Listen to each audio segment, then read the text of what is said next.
مکہ والے بھی کچھ ایسی ہی حرکات کرتے تھے۔ جب سمندروں میں ان کی کشتیاں پھنس جاتی تھی نا، تو پھر وہاں جا کر وہ کہتے تھے کہ یہاں ہمارے زمینی خدا نہیں آ سکتے، یہاں اب آسمانی خداؤں کو پکارو۔ اور پھر یہی چیز اکرمہ بن ابی جہل کی ہدایت اور قبول اسلام کا ذریعہ بن گئی۔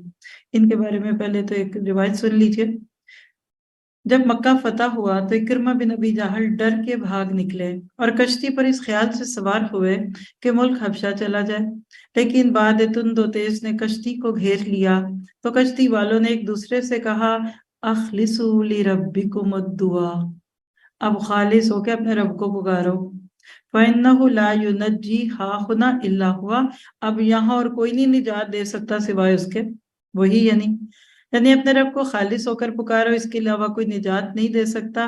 یہ بات سن کر اکرمہ نے کہا واللہ، اللہ کی قسم، لَإِن كَانَ لَا يُنَجِّي فِي الْبَحْرِ غَيْرِهُ فَإِنَّهُ لَا يُنَجِّي فِي الْبَرِّ أَيْضًا، کہنے لگے اللہ کی قسم، جو یہاں نجات نہیں دے سکتے وہ خشکی میں بھی نہیں، یعنی ہمارے لات منات عزا اگر یہاں نہیں آ سکتے تو پھر وہ وہاں بھی نہیں آ سکتے۔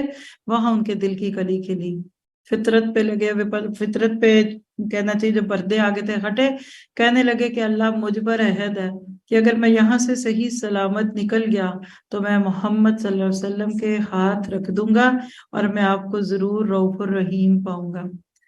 یہ سنن نسائی کی روایت تھی جو آپ کو سنائی، اور ان کے حالات زندگی آپ اور بھی پڑھ سکتے ہیں، جس میں آپ کو پتہ چلے گا امت کے فرعون کا بیٹا اللہ اسلام کے لیے کیسے چلتا ہے۔ بہت بڑی بات ہے۔ آج بھی بہت سارے لوگ دین پہ اتنے نہیں ہیں جتنا انشاءاللہ آنے والے وقت میں ان کی اولادوں نے ہونا ہے۔ یہ دعا کیجئے کہ اللہ ہماری اولادوں کو دین میں ہم سے آگے کرے۔ جتنا زیادہ اپنے بچوں کو آج اس قرآن سے جوڑتے جائیں گے اتنا ہی زیادہ اللہ کے حکم سے وہ ہدایت پہ ہوں گے۔ حضرت عمر فاروق کا قول ہے کہ اپنی اولادوں کو قرآن سکھا دو، قرآن ان کو سب کچھ سکھا دے گا۔